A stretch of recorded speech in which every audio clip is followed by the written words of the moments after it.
Salut à tous, bienvenue dans cette nouvelle vidéo. On va évoquer l'actualité football du jour. Et l'actualité football du jour, c'est Zabarni qui vient de signer au Paris Saint-Germain. Le Paris Saint-Germain lui-même ne l'a pas encore annoncé. Mais bon, ça arrive très clairement. Chevalier, le Paris Saint-Germain vient de l'annoncer aujourd'hui. Donc voilà, Paris a annoncé la venue de Chevalier. Donc c'est pas le sujet, hein. À l'heure où je tourne cette vidéo, on a quelques minutes du match Barça-Com. Dernier match avant la reprise de la Liga, le trophée John Gamper. Alors, moi, je ne sais pas ce que c'est que le trophée John Gamper. Si quelqu'un peut m'expliquer en commentaire c'est quoi le trophée John Gamper. Alors, je sais que chaque année, ils se joue en début de saison et que c'est toujours contre un club italien. Le reste, je ne sais pas. Est-ce que quelqu'un peut m'expliquer en commentaire? Je ne sais pas. Et s'il y a des supporters de Liverpool qui sont dans cette vidéo, ben ça m'aidera bien parce que je pense qu'il y a des choses que je ne comprends pas et que maintenant, je tente de comprendre, mais je pense avoir compris. Vous voyez? Mais je veux savoir si ma théorie est bonne. Enfin, je veux savoir si ma théorie est bonne. Donc, on va commencer par les infos mercato. Coman à Al Nasser, c'est fait. Donc, c'est quasi fait. Choix risqué à un an de la Coupe du Monde. Donc, à un an de la Coupe du Monde, hein, vous savez, il y a la Coupe du Monde l'été prochain. Coman va signer à Al Nasser. Peut-être que ça ne sera pas. Bon, après, on a vu N'Golo Kanté. Hein. N'Golo Kanté, il a fait un an à Al Nasser. Il a joué l'Euro. Hein. Mais c'est quand même risqué. Donc, voilà. Vu la concurrence qu'il y a offensivement, il y a des Barcola, il y a des Doué. Il y a des, il y a des Barcola, il y a des Doué, il y a des Olysée, il y a des je ne sais pas qui. Donc attention. Donc Jacques Grealish est la priorité d'Everton. Le club va entamer des discussions avec Manchester City pour un prêt. Le joueur serait favorable à un départ et les négociations entre les deux clubs sont en cours. Moi, je pense que Jacques Grealish à Everton, je pense que... De toute façon, Jacques Grealish, c'est un flop. Hein. Jacques Grealish, 116 millions d'euros, il a dû marquer 4 buts Il a dû marquer pas plus de 15 buts avec Manchester City. Je pense qu'il a dû marquer... il marque une fois tous les 15 matchs.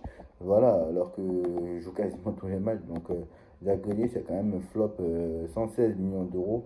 Ça, on n'en parle pas assez, mais ce flop-là, vous allez dire quoi? Il a marqué contre nous, mais moi je vous le dis, hein, il marque une fois tous les 15 matchs. Mais voilà, bref, moi j'aimerais qu'on parle autre chose. Mais l'information principale de cette vidéo est la défaite de Liverpool cet après-midi contre Crystal Palace. Crystal Palace remporte le Community Shield victoire au tir au but 3-2. Jean-Philippe Mateta et Ismaël Assar ont été buteurs aujourd'hui. Premier trophée pour les Eagles cette saison après la coupe, la coupe de la Ligue anglaise, la coupe de la Ligue anglaise qu'ils ont remportée. Non, pardon, après la coupe d'Angleterre. Moi, j'aimerais vous poser une question. Est-ce que vous pensez que Liverpool était l'une des meilleures équipes du monde l'année dernière et le sera cette saison? Alors, le sera cette saison, je ne sais pas. Moi, j'attends de voir. C'est pas parce qu'ils ont dépensé des milliards que ça va marcher. Mais je vous pose la question et répondez-moi en commentaire. D'ailleurs, on va voir ça. Liverpool a dépensé plus de 300 millions d'euros cet été. Wirtz, 125 millions. Ekitike, 95 millions d'euros, alors que ça ne les faut pas. Kerkez, 47, je ne le connais pas. Et Frimpong, 40, ça c'est le seul qui vaut. Et encore, et encore. C'est le seul qui n'est pas surpayé. Vite, c'est 80 millions d'euros et pas plus. Et Ekitike, normalement, c'est 40. C'est le même prix que Frimpong, arrêtez un peu. Ekitike, tout ça parce qu'il a mis 150 buts dans le championnat allemand. Bon, j'abuse, hein. Tout ça parce qu'il a mis 95 buts dans le championnat allemand. C'est devenu un phénomène. Alors que le championnat allemand, ils ont des défenses catastrophiques. Donc, bref, voilà, on a vu ce qui s'est passé avec Colomani, hein. Bref, d'ailleurs, ça me fait penser à Colomani, ce transfert. Ça me fait penser à Colomani. Colomani est arrivé au Paris Saint-Germain pour 90 millions d'euros. Bref. Euh, voilà, Francfort a encore fait une bonne affaire. Et je pense que Ekitike, il avait commencé. D'ailleurs, Ekitike, il a marqué ce soir. Il a marqué lors du précédent match de Liverpool.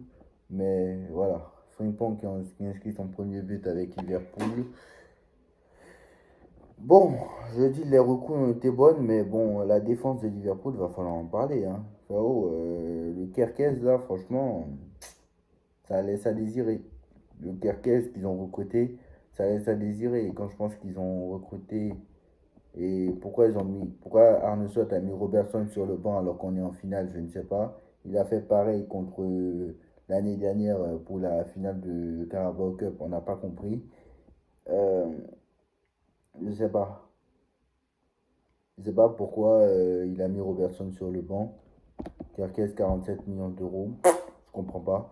Donc moi je comprends pas et je veux que vous ouvrez les yeux sur Liverpool la saison dernière et cette saison ne vous emballez pas trop. S'il y a des supporters de Liverpool qui regardent cette vidéo, ne vous emballez pas trop parce que vous avez fait des mercato à coup de folie. Et je suis bien placé pour le savoir parce que au Paris Saint-Germain, combien de fois on n'en a pas dépensé des 200 milliards d'euros ou se fait ridiculiser en huitième de finale de Ligue des Champions et même pas gagner souvent la Coupe de France. Bref, on est bien placé pour le savoir. Et même quand on gagne tout nationalement, vous savez très bien que niveau national, c'est sans saveur.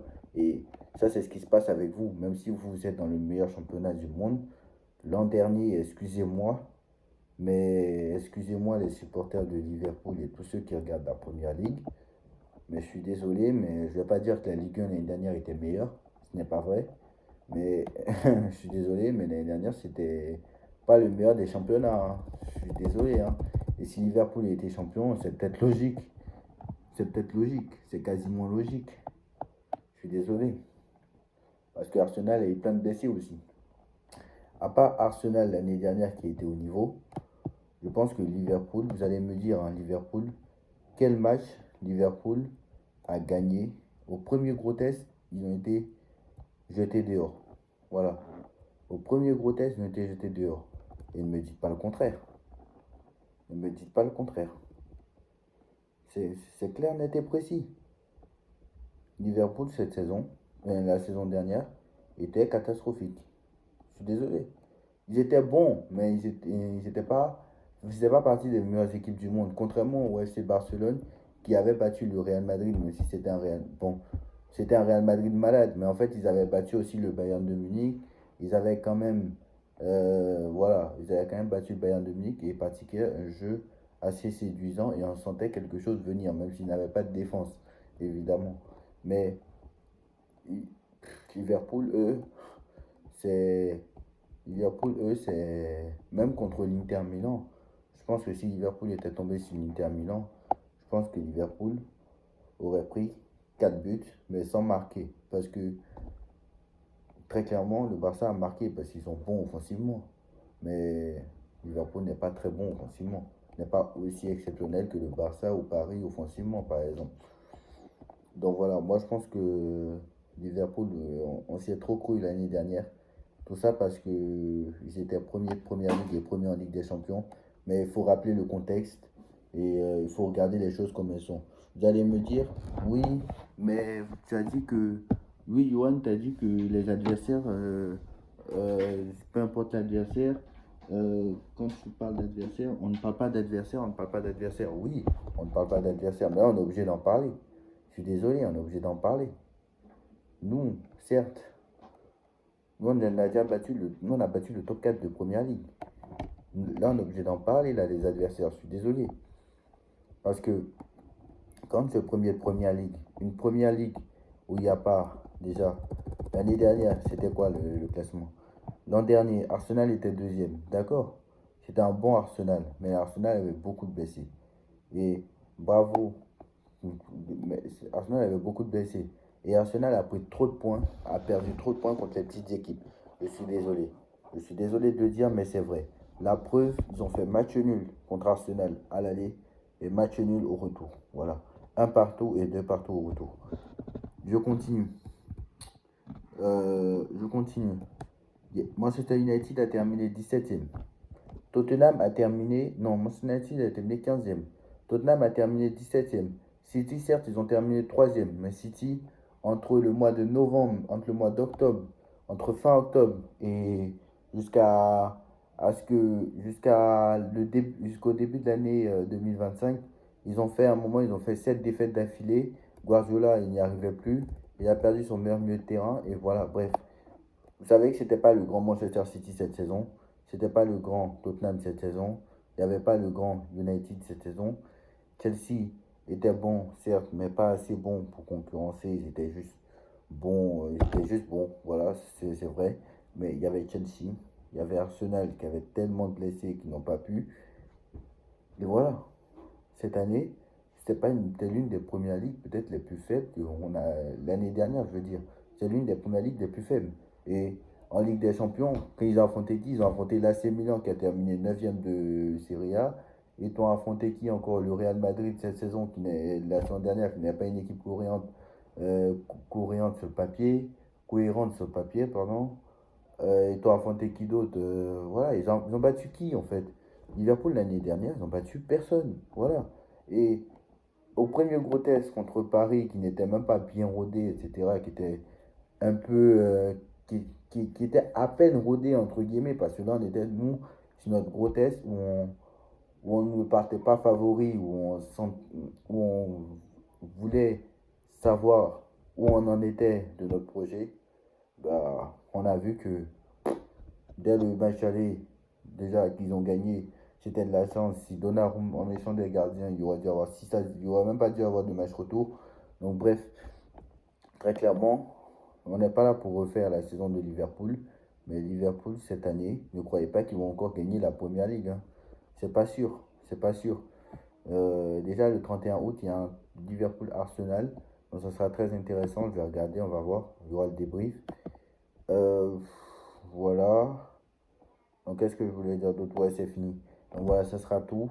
Dites-moi en commentaire ce que vous en pensez. On like, on partage, on commente, on s'abonne. Est-ce que pour vous, Liverpool va remporter la première ligue cette saison? Mais au vu de ce qui s'est passé la saison dernière et ce qui se passe là, j'ai du mal à y croire. Franchement. Tchuss.